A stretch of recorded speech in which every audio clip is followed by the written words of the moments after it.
when you do those value-oriented content pieces, you are demonstrating your expertise. You are teaching them like you would be as if they became a customer, if they became a client. So what I love to do there is just take out what's a conversation that you have, anonymize it, and then just say, I was talking to a recruiter about XYZ. You go take it from the one-to-one conversation to the one-to-many. They're learning, you're showing your expertise. It's a win-win all around. And that's what creates them coming back to you. When they do, like you said, you start posting, and that's almost the validation. It's, oh man, all these people are posting these jobs. Donnie's helping them out. And it's right in the niche that I'm trying to find, or the industry, whatever that is. You have so many things going for you when you're able to do that. So I love that approach that you're taking. Initiating becoming a hiring machine sequence in 3, 2, 1.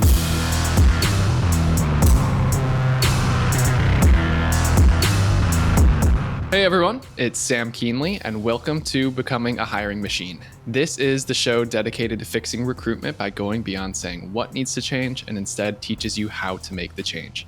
Today, we have an amazing interview ahead of us, but before we get into that, I want to tell you a little bit about the show. Essentially, we have shows within the show. Sometimes we're going to have interviews with industry thought leaders and others who are shaking up the space. They're going to teach you how to do something that they do that's helped them be successful. Other days, we're going to cover trending topics, items that recruiters are talking about or will be very soon, and what those mean for them. Every Tuesday, we drop a Tactical Tuesday episode where we go deep on how to do something that's going to help you drive better results in your day-to-day. Sometimes we'll open it up for Q&A. Listeners can drop in questions that they'd like to hear us take on. Send those over to us at podcast@loxo.co. And occasionally, you'll hear a mic drop episode from Matt where he shares something that's been bouncing around in his head in the recruitment space and things you need to know about. So jumping into it today, I have an incredible guest joining us for a conversation. So a topic that has been coming up now more than ever with recruitment agencies is business development. So whether it's agencies and individuals looking to increase their growth year over year, or trying to replace some business as some industries aren't hiring at the same levels as they were last year, this episode is going to help provide you with insights and practical tips to get your biz dev engine firing on all cylinders. And with that, I'm excited to introduce today's guest, Donnie Gupton, founder of the Relevant Recruiter Method, which is a methodology that provides recruiters with a steady stream of qualified candidates or job requests. Hard to argue with that. So, Donnie, let's get into it. How you doing? I'm doing good, Sam. Thank you for having me, man. Fired up to be here today, and hopefully I can drop some nuggets that the audience can take and run with. I believe it. So I know we've been planning this one for it's probably been almost a month now or so. So the timing of this couldn't be any better. So as I teed out a little bit, business development is just coming up on whether it's customer calls, prospects that we're talking to frequently. I'm sure you're hearing it every now and then, especially with that being your bread and butter. But one thing that immediately jumped out to me about you is that you have a very clear and direct point of view on this. And that you basically say most recruiters don't have a system in place that's going to help them grow their brand, generate inbound leads that bring them consistent revenue.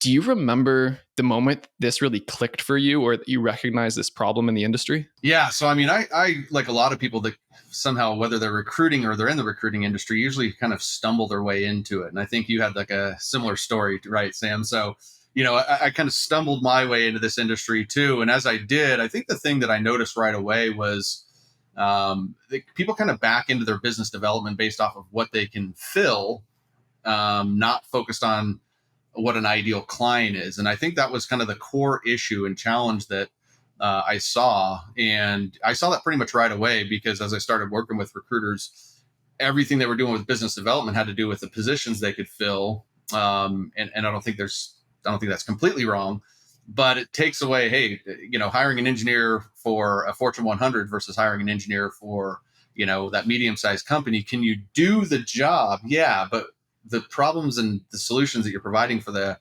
hiring client there are kind of an apple and an orange in terms of how you're going to position yourself. So, yeah, that was it kind of happened right away as I kind of jumped into this industry, into seeing that. I think that's kind of the big underlying challenge is the way that we're approaching, the market. Yeah. And I feel like expectations are probably such a huge part of that. As you say, the Fortune 100, 1000 versus a mid-sized company. It's what are their expectations of the type of candidates you're going to bring, the level of service that you're going to offer them. All those go such a long way. And some recruiters probably prefer to operate one way, super structure, super high bar. Others might be more high volume, or just, let's go post on Indeed Monster and see, whatever sticks at the wallet. So I'm going to throw over to you. So Yeah, I really liked how you said that because in marketing, it's when you know your ideal customer, that's going to help you as a business so much more because it weeds out all of the garbage essentially that you don't want to be work with, the people you don't enjoy, or just the unqualified conversations that it's not going to work for you. Mm-hmm. Well, I think the other thing too that sometimes is overlooked is clarity of action. Right? Sometimes, when I work with people and they're a little bit unsure of who their market is, then they sit down and they give so much thought into, well, who should I reach out to? And it's like, well, once you know who your market is, it's like, hey, now I can just hit my numbers every day. I can show up and just execute what I need to execute on. So that clarity, is a trickle down effect for the whole, activities that you're taking. Yeah, well, that's so important. So, getting into the concept of this sustainable inbound engine, it's really easy to say, well, you just need to do more marketing to recruiting agencies and recruiters to solve for something like this. But marketing a service is also very different from marketing a tangible product, software, hardware, whatever it may be. So, did you need to think about this problem in a different way or a different point of view to understand how to help recruiters solve for this? Yeah, absolutely. But I think yes and no. I think that what I saw is that a lot of recruiters weren't just taking the basic fundamentals of marketing and applying it to their business. I think recruiters naturally in this industry has naturally been way more of a sales focused industry, and rightfully so with the way it was, years ago with everything being over the phone and, kind of tying your activities in together. Well, now there's a lot more available, to us to be able to go,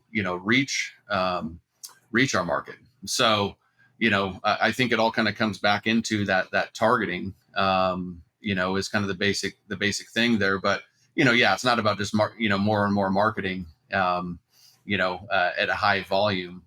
Things have to kind of really be congruent, together, which starts with the high level targeting that we're going after with the people. Oh yeah, so important. And I'm not going to go on my marketing soapbox right now. Want this to be more oriented around you. So one thing that really sticks out, and I don't know if it's ironic to me because there's so many similarities between this, but you see this a lot in the recruiting space, the post and pray methodology. Let's go put it on a board, hope that someone's going to show up. And then in marketing and sales, there's the spray and pray approach. I'm just going to blast out emails, communications to people and hope that they come to me. So did you find, or I mean, to this day, do you find that there are a handful of common practices that a lot of recruiters use that aren't that effective or anything like those? That are not as effective? Yeah. Is that what you said? Was that the question? Mm-hmm. Yeah. Yeah. Well, I think the first thing, kind of just looking at a couple of kind of trends that I see is like when we're talking about direct outreach, for example, I think the first mistake that recruiters make is they kind of take their offline approach and bring it online. And so they connect and then they pitch. And especially like on a platform on LinkedIn is like most people aren't there to be sold to all day long. And, then you kind of brings in a lot of other challenges fundamentally of who's actually buying or hiring in our market. And in almost any case, majority isn't even in our best markets. And then we're reaching out to people with a sales message that isn't even in the market, for sales. So I think that's one of the first fundamental things with outreach is that it's just too pitchy. It's too, let me word vomit how good my firm is and the other person on the other end doesn't care. And they especially don't care when they're not actively hiring anybody. So looking at ways that you can add value and get conversations started is where the magic is. I think when it comes to content, I think that what I see a lot of recruiters do is kind of approaching market as a box to check. And what I mean by that is it's like, oh, well, I did my content for the day, but the content had no impact. It added no value. It just was like a promotional piece. And so I think one of the things that I help people, understand right away is there's a big difference between promoting my company, and adding value and serving my market. And, my rule of thumb is at least, minimum 80% and ideally 90% of the time, I'm just adding value and providing goodwill. And if I do that properly, when I kind of 10 to 20% of the time promote my business or my offer, then it's much more well received from the marketplace that way. And so I think for recruiters, just specifically, it's like when you can think about creating content, very few people want to know or, really care about the old school, like, hey, here's 3 reasons why you need to work with me. It's just that stuff is so antiquated in terms of, marketing now.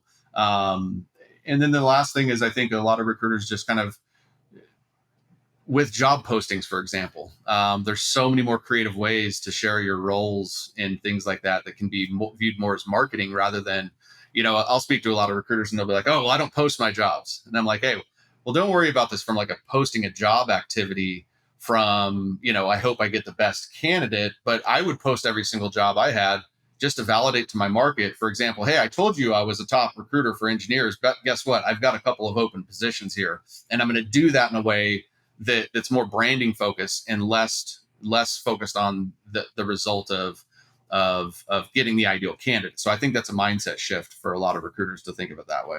Yeah, that's interesting. All right, a couple things there. I'm writing these down as we go because I have two questions I want to make sure I hit on both of these. So the first one is, like you said, content versus just checking the box with your promotional thing. So yeah, I mean, we all get the connect request followed by the immediate pitch. And if you aren't at the point yet where you're rolling your eyes at those and annoyed by them, you will be very soon. Happens to all of us. Don't you worry. That practice is, it's a lot of people say email marketing is dying, SEO is dying. Like, this honestly is a behavior that is going away. It's going to evolve, but I mean, no one likes that just assumption that all of a sudden you want to get into talking about. It's like, you haven't provided value. You haven't demonstrated your expertise yet. So one thing that has fascinated me, and is I think it's a huge plus if you're on the side of I'm trying to market services, is that when you do those value-oriented content pieces, you are demonstrating your expertise. You are teaching them like you would be as if they became a customer, if they became a client. So what I love to do there is just take out, what's a conversation that you have, anonymize it, and then just say, I was talking to a recruiter about XYZ. You go take it from the one-to-one conversation to the one-to-many. They're learning, you're showing your expertise. It's a win-win all around. And that's what creates them coming back to you when they do. Like you said, you start posting, and that's almost the validation. It's, oh man, all these people are posting these jobs. Donnie's helping them out. And it's right in the niche that I'm trying to find, or the industry, whatever that is. You have so many things going for you when you're able to do that. So I love that approach that you're taking. And I'm sure, I mean, if you had to just like off the cuff say what percentage of recruiters follow this methodology, how many do you think it is? Oh, geez. I have no idea, man. I mean, I've helped, I've had several thousand people go through my trainings. I've helped several hundred people hands-on, or several hundred agencies, I should say.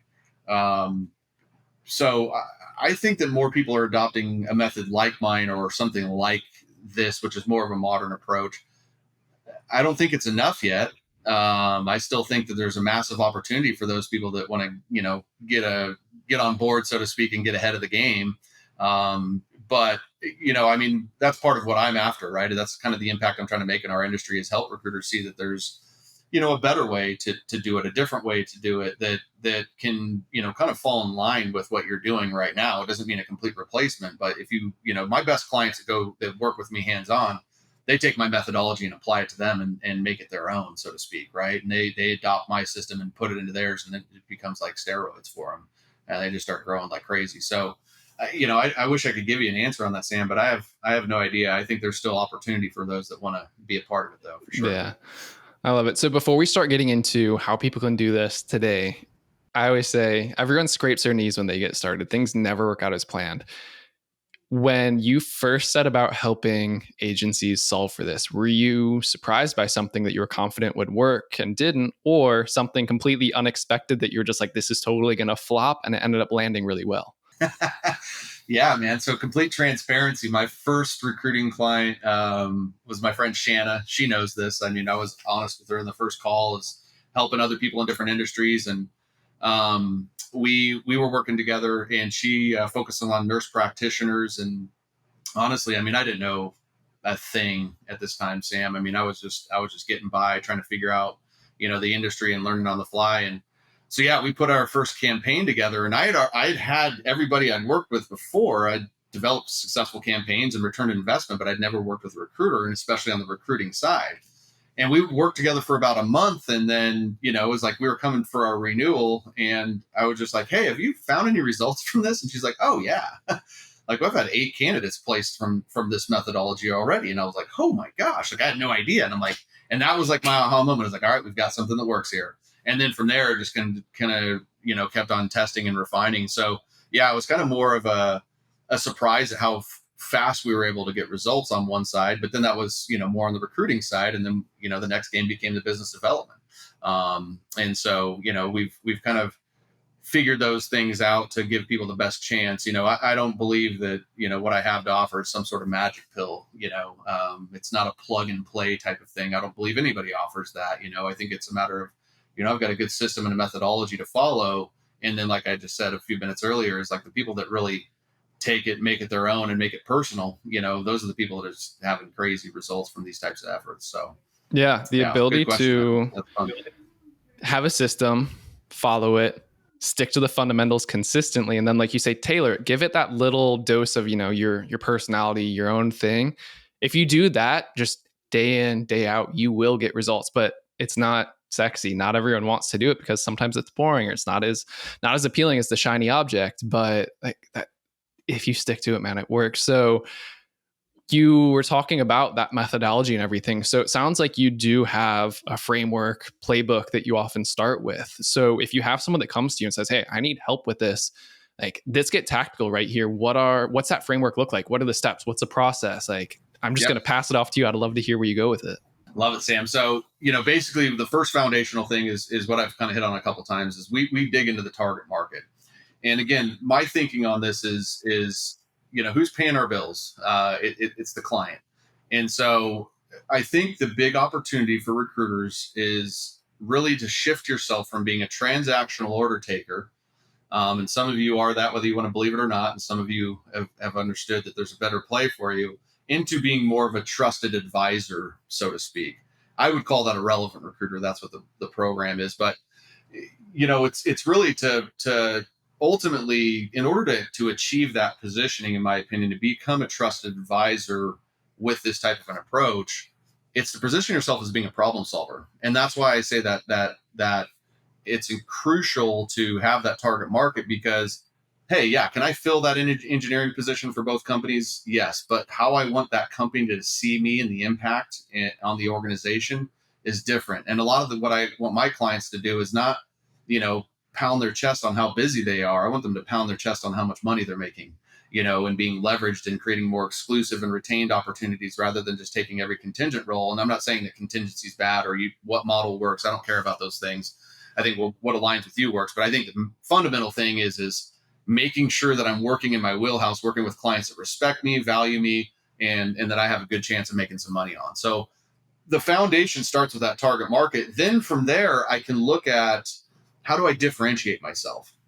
And I saw a comment from a pretty well-respected recruiter the other day. I just couldn't disagree with more, which is like, oh, all recruiters are the same. And it's like, well, yeah, I think that there are some truths to that. I think when you look at the recruiting function as a whole, the job of the recruiter is the same, but in my experience, there's a lot of difference between a quality recruiter and not. And somebody who, and this lady, again, is very well respected in the space, you probably just didn't even really give credit to how much different she is than the average recruiter out there. But I think the bigger thing is when you're trying to, stand out to a specific target market, it's just you showing up and being different and you driving your brand narrative. So even, hey, if I can explain how I'm different and the other recruiter can't, and we both do the same thing, but I'm the one that's explaining it, I'm different now, right? And so I think that's the thing that people need to understand is like, hey, maybe if I, stack up all the things that I'm good at and the next recruiter's good at, maybe we're similar in these things, but if I'm the one controlling my brand narrative, then I'm already different. So that's the first foundational thing is target market, and how I'm going to position myself to stand out and be different than the next recruiter in the market.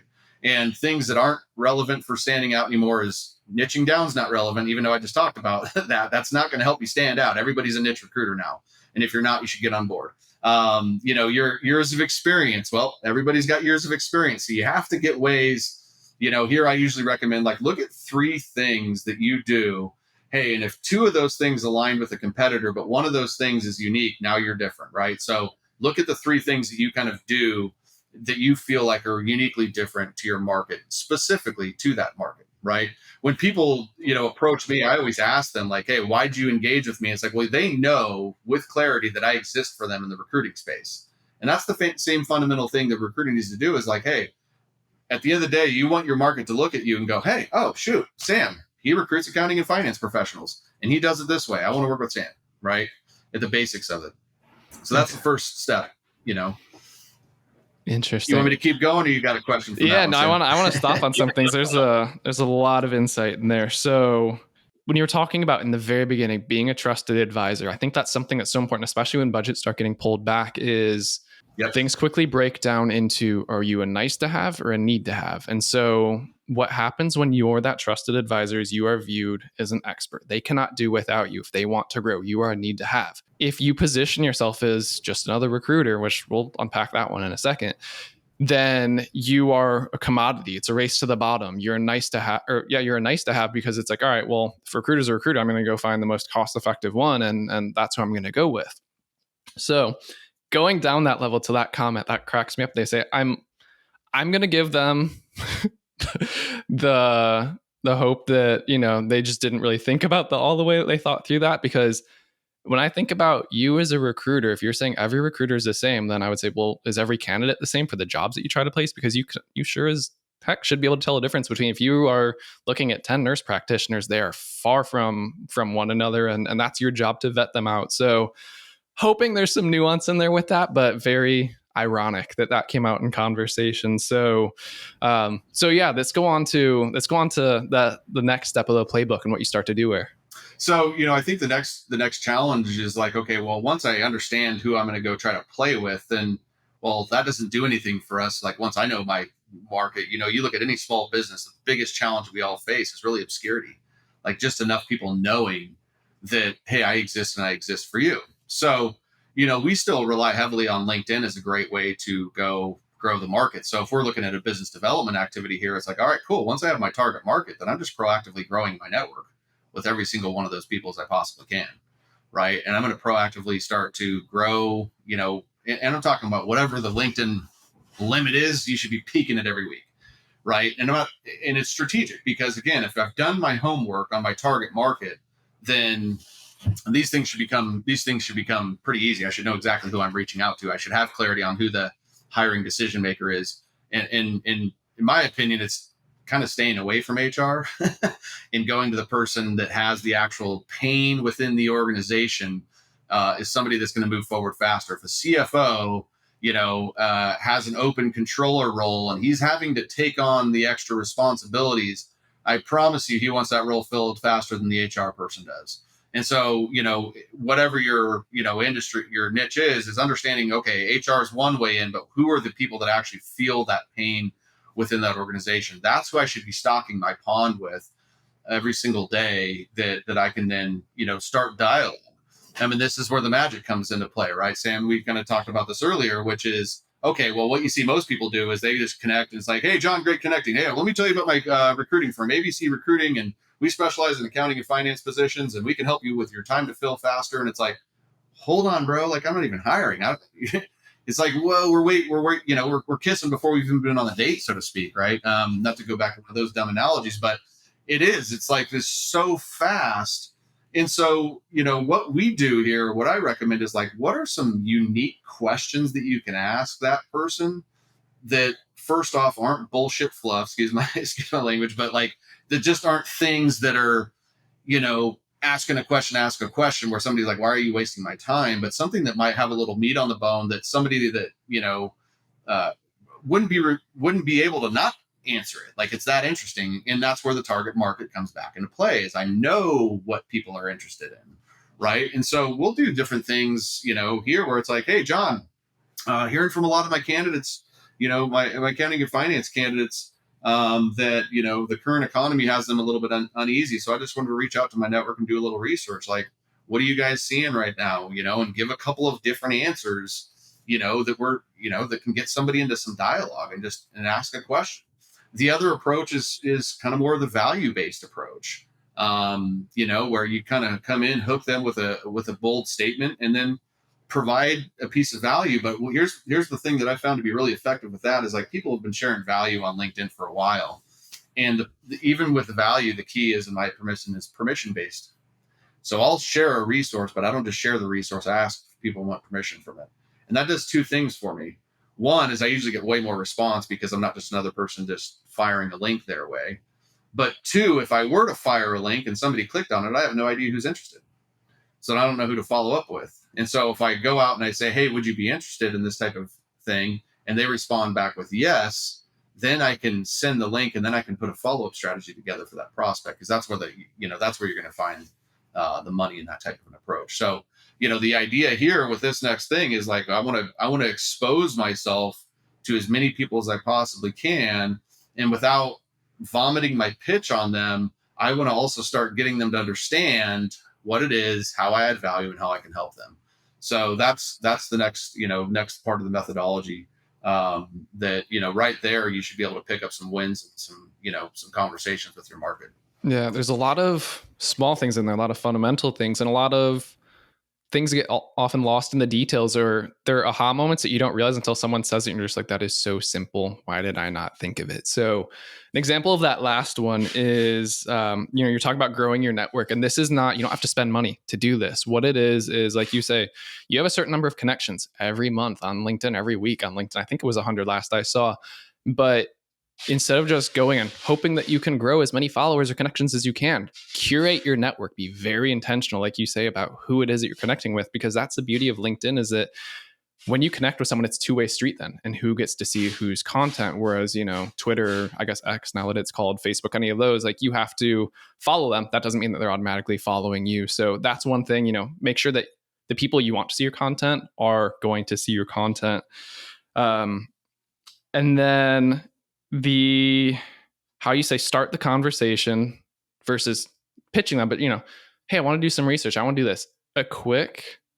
This is something I learned recently. Kind of helps. I haven't done it yet in this podcast. People don't look at me with a jaded lens, but people, if you invite them to be on as a podcast guest, that is a phenomenal way to create a relationship too. As long as, you truly believe it's going to be a great conversation, it's going to be beneficial for them, but it's such a good way to develop rapport, hear what they're working on, hear what's important to them, what's not important to them. And then it's like, hey, if something works out of it, cool, we've got a good foot in the door. If not, like, it was great to meet you nonetheless. So I think that's, when you were saying doing the research and everything else, that's another great tool in the toolkit for, everyone's starting podcasts nowadays. So it's a good option. Yeah.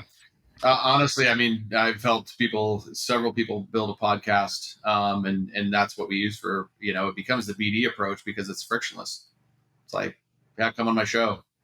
Oh, by the way, what do I do? Oh yeah. Talk about myself. I help Yeah. people deal with you.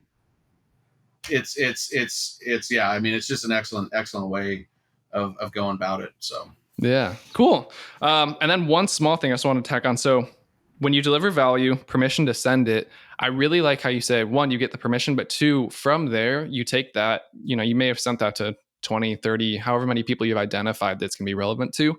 But then that follow-up, you can tailor it even further. So it's not just like, check out this ebook or whatever that is, but you're now adding context to it to make it hyper relevant to them so that they get even more value from it than if you were to just try to, spray and pray like we were talking about earlier. Yep. Well, and then the other thing too is like when you kind of go down the road and you start building a stack of these people, and this is where, the industry is so built off of instant gratification. And it's like, if you're willing to kind of, play a long game a little bit here, if you do an approach like this, by the end of the week, you probably have 5 or 10 people in your pipeline. Doesn't mean that you're getting a bunch of wins of hiring right now. Now, my clients see those all the time. That, if you give your prospect a little bit of credit, they don't need the writing on the wall all the time to be able to engage with you to do business. But what happens is you get far more people that are willing to dialogue with you. And then you start to figure out, oh, like, yeah, John's not hiring right now, but he does use recruiting agencies. I'm going to follow up with John. And now because I've created this approach already that was more value packed, or, the conversation started, now when I circle back, I can go be more transaction. I can be more direct because there's a little bit of a context of the relationship. I've already kind of put some goodwill into the market. So when I circled back and I said, hey, John, are all your key accounting and finance positions filled as we head into Q4 here? He's going to respond to me. Doesn't mean I'm going to win. Yes, that's going to be relevant based off of need and timing, right? But I at least have somebody who's now in dialogue with me that looks like I'm trying to build a genuine relationship with. So, yeah, when the approach is done right, you really should be building a pipeline. Like my clients, they're probably building 5, 10, 20 new people into their follow-up list every single week. Compound that over a year, and it's like, how do you not win? Yeah. And it's the it's the long tail of it. It's not 5, 10, 20 people are going to be saying, I want to buy today. But over time, that snowball keeps growing and growing, and more people start falling out of it as they falling out of it into you, so to speak. But, I finally am hiring. I really need your help, or I'm trying to do biz dev. What do I do to solve for it? So yeah, to your point, let's play the long Well, game and I with think it. the really important thing here, Sam, that I think a lot of people that are in the industry may not even really give thought to, for people that have been in the vets, right, that have been in it for years. But it's like, when you do it this way, the fundamental difference is that you're ahead of the 8 ball when they come hiring again. You're not in chase mode. So, hey, ABC company's ready to hire. I've already built a relationship. Hey, Sam, we're hiring that accounting and finance position. Are you ready to, we want to engage with your services. Where so many people, and especially now that times are desperate, everybody, and just, I'll save you time. Stop. Okay. Stop chasing job boards, because you're all doing it and your approach isn't special or effective, and you're just wasting a bunch of time. Because what happens is, market's good. Nope, don't need BD, don't need to build a pipeline, don't need BD. Market shifts, and I don't have a strategy. So what I'm going to do, I'm going to go be desperate and transactional. So what I'm going to do is I'm going to go to LinkedIn and find all the open positions, and now I'm going to play in this game of chase. And while you're playing in this game of chase, you're now putting yourself in the bloodiest, most competitive waters that you possibly can, because every other recruiter is playing the same game of chase with you. And when that random chance that you do get the win, that the person says, yeah, go ahead and work on this role, 15 other recruiters are already working on it. And I don't know about you, but I value my time and I respect myself a heck of a lot more to be playing that game. And that's where, if you don't have a strategy right now is the time to build it, so you can, make sure you have less of a dip next time. If you're feeling a little bit of a slowdown, because, hey, in a market like this, it doesn't mean that you're going to hit your record numbers because you have a strategy. But I think you made a great point earlier of I can't remember how you would say it, but I said it exactly. But I call it a recruiter versus the recruiter. Like right now, if you're not the recruiter, you're just competing off of price, right? And so that's the idea, is when we're building a process like this, we're staying ahead of the game. And when I'm ahead of the game, I have a chance for my clients to know me, like me, trust me, and have a lot of respect for me, so that when I do partner with them, we have a true partnership relationship where we're aligned. Yeah. So once this process is in place, you've got the framework going, you're doing the right things. What are some of the leading indicators that we should be looking into to understand, is this new process working? Is this strategy doing what it should be doing for me? Yep. Yeah, really good question. So, the first kind of thing is like, what is your connection percentage rate, right? Are you connecting with the right people? And one of the things I didn't really drive home earlier, Sam, is once you kind of understand your difference, and you need to package your LinkedIn profile, to really appeal to that ideal audience, right? So if you go to my LinkedIn profile, it's all about how I can help, boutique recruiting agencies and independent recruiters. Your profile should represent the same thing for your specific market. So then the first metric becomes is like, well, I'm reaching out to 100 people, whatever those numbers are. Am I connecting with a good portion of this? Now, traditionally, that's, somewhere between 30 and 50%, right?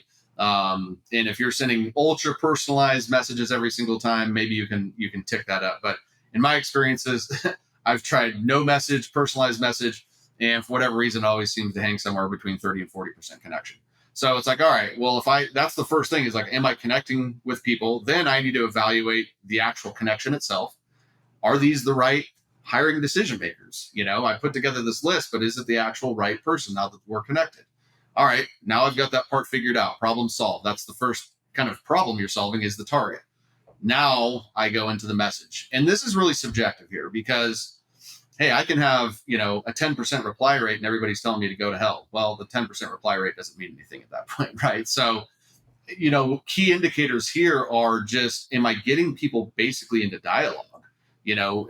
And there's not like a number or anything, because there's not big metrics to be tracked on a LinkedIn outreach, for example. Of course, if you do approach like this on email, you more trackability and things like that. But even still, reply rates, I think, are are just not quality of things to look at, because they're so loaded, right?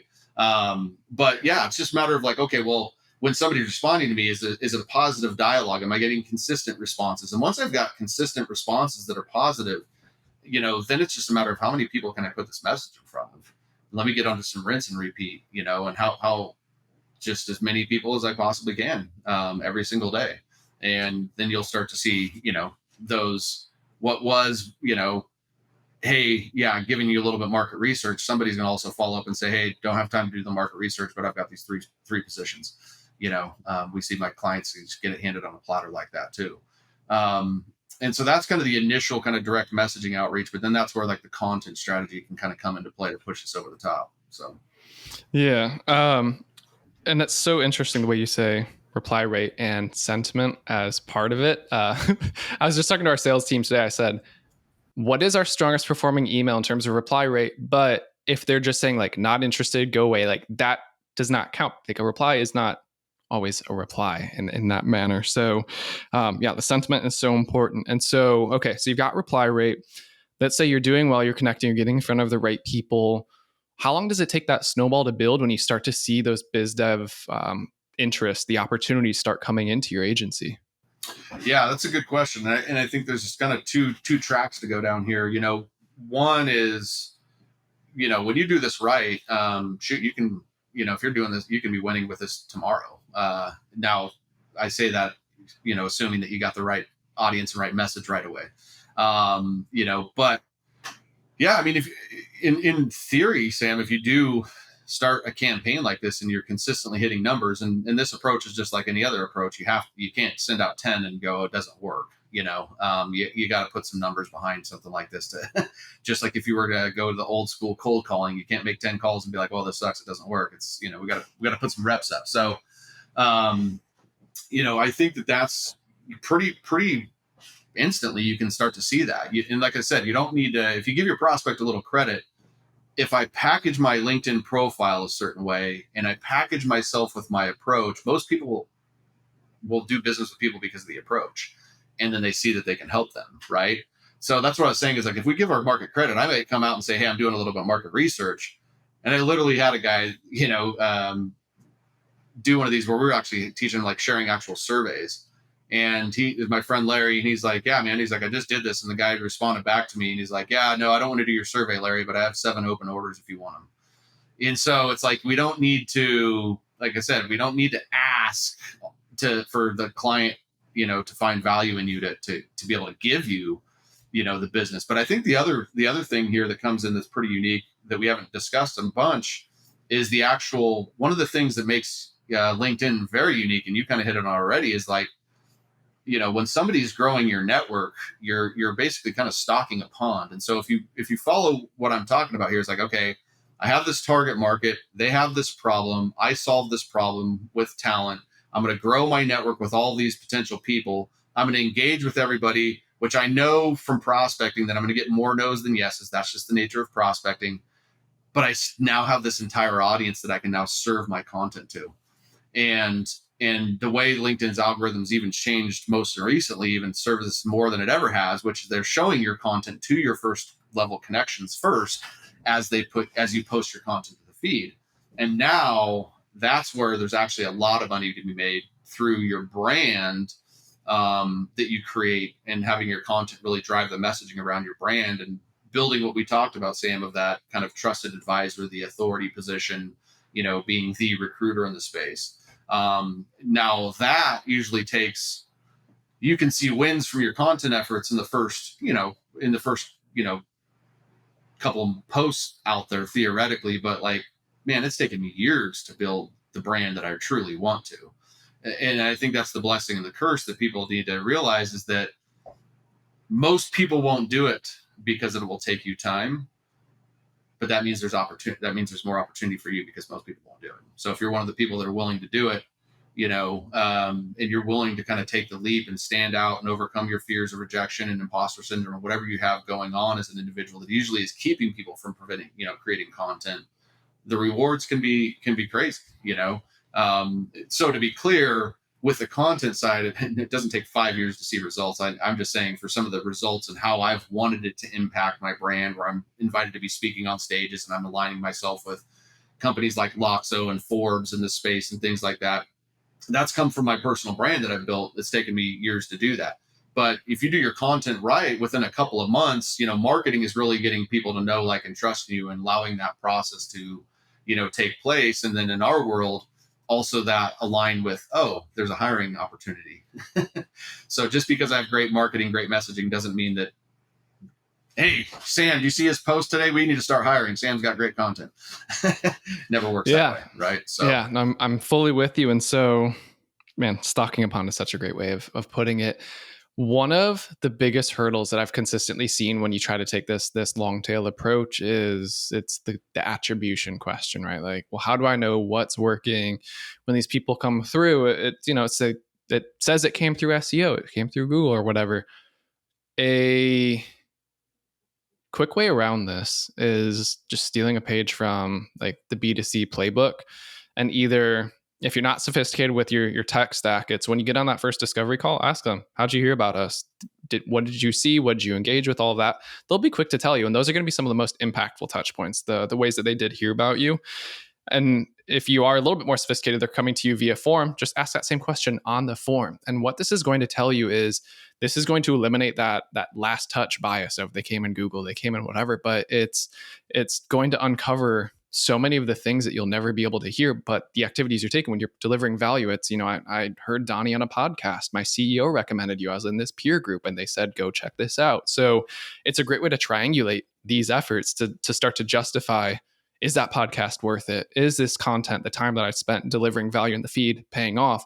And that's where you're going to find it. And more often than not, that's going to start racking up your word of mouth. That type of content is going to vastly outweigh what you thought were your SEO efforts. Right. Well, yeah, I think you bring up some really good points there, Sam. And I think the thing is, and this is, I coach people on this in my program every single day, because you start doing an activity. And again, what do we want? We want to see a result as fast as we can, or we want to see evidence that it's going to do what we want. And I think the thing that's important to remember is, like, first off, for most recruiters, you're dealing with really ultra sophisticated audiences. Right. And so you have to think about your audience behavior. And you look at a lot of these recruiters out there that have these followings, and they just vomit, echo, just platitudes out there that are just lame. I could name a bunch of them off. I'm not going to do that. But it's like they just, hey, your people are your best asset. Agree? It's like, well, yeah, of course I agree. It's like, give me something on the bone here. That's lame. So anyways, the idea is when we're, creating these content, for our market, and we're not seeing the validation that we want. And if I understand, and I always go to accounting and finance. I don't know why, but so it's like, think about a CFO, for example. Like, do you really envision a CFO engaging with content on LinkedIn? Probably not, in general. Okay. The second thing I would say is, okay, so I know that they're looking, so that's different. Engagement versus them watching are two different things.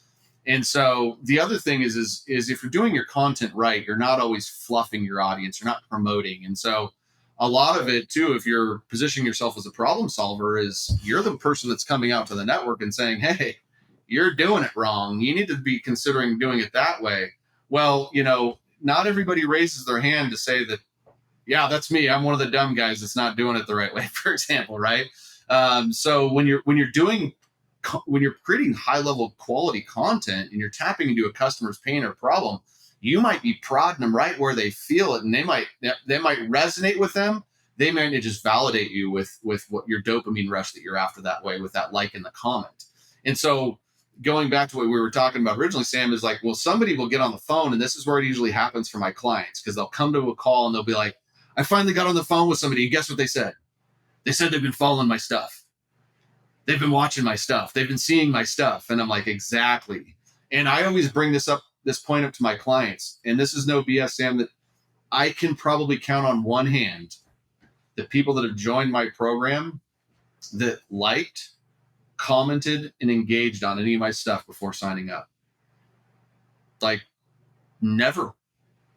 And so I think that's where the audience and where people get all stuck into the wrong things with content, which is what society, the social stuff of validation and need, and look at me, I've got so many likes. And it's like, you guys can go follow. You guys follow my stuff. You're not going to see massive numbers. I speak to a very specific audience on LinkedIn, and that's all I care about. I don't care about 10,000 views, 12,000 views, 100,000 views. That stuff is irrelevant to me. I want to get in front of the right 100 eyeballs a day, and I've won. because I'm confident with my content that I'll deliver, that I'm going to make an impact with you just by getting in front of the right people. And if I can do that consistently, and that's the point of growing the network, then that's the long game with content. Yeah. So all of this sounds like a no-brainer. Like it's too good to be true. Well, why haven't I been doing this, or why wouldn't I do this? What's the biggest objection or hurdle that you see that hold people back from adopting this? Time, right? They don't want to take the time to implement something like this.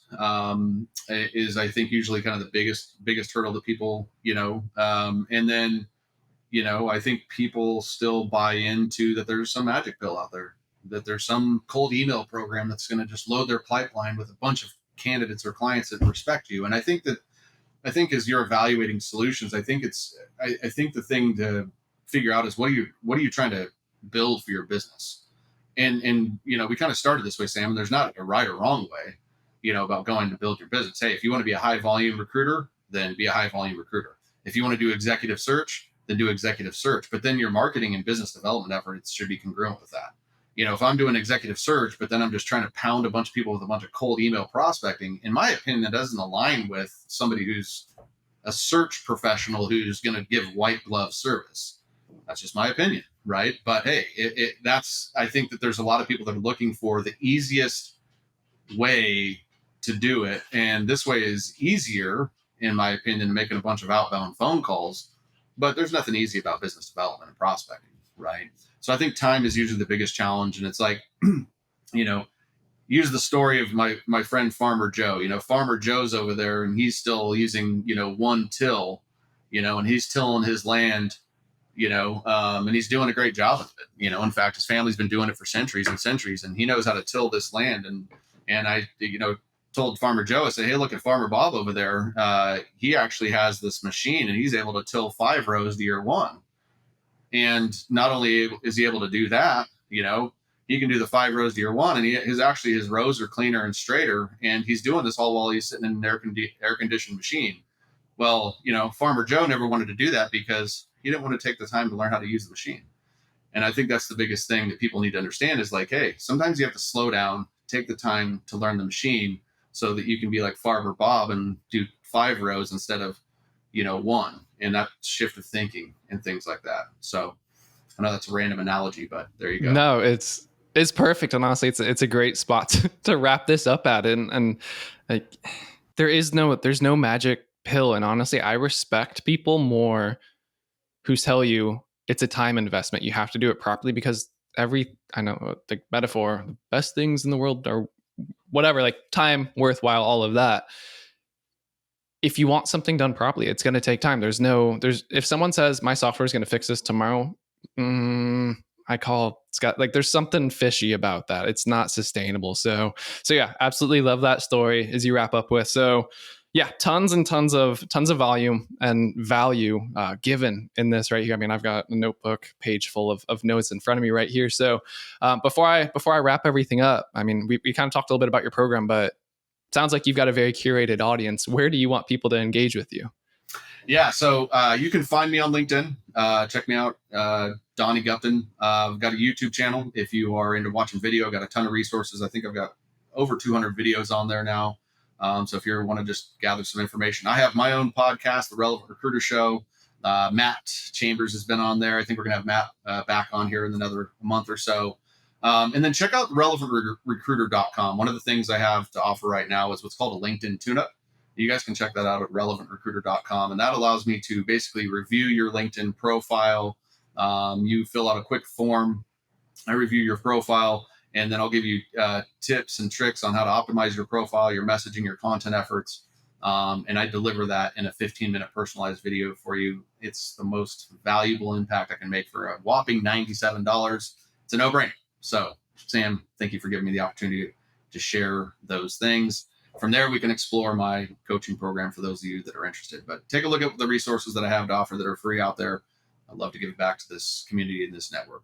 Love it. Well, yeah, definitely take them up on that. I can attest to the value of LinkedIn having curated network doing this type of thing. So hopefully others take you up on it. But just want to say thank you for taking the time to come and join us on the show. Truly, truly appreciate you sharing this knowledge with us today. I know it's going to inspire some recruiters to start incorporating this in their day-to-day moving forward. So everyone, that's a wrap. That's a show. This has been a phenomenal interview with Donnie Gupton. Talk to y'all soon.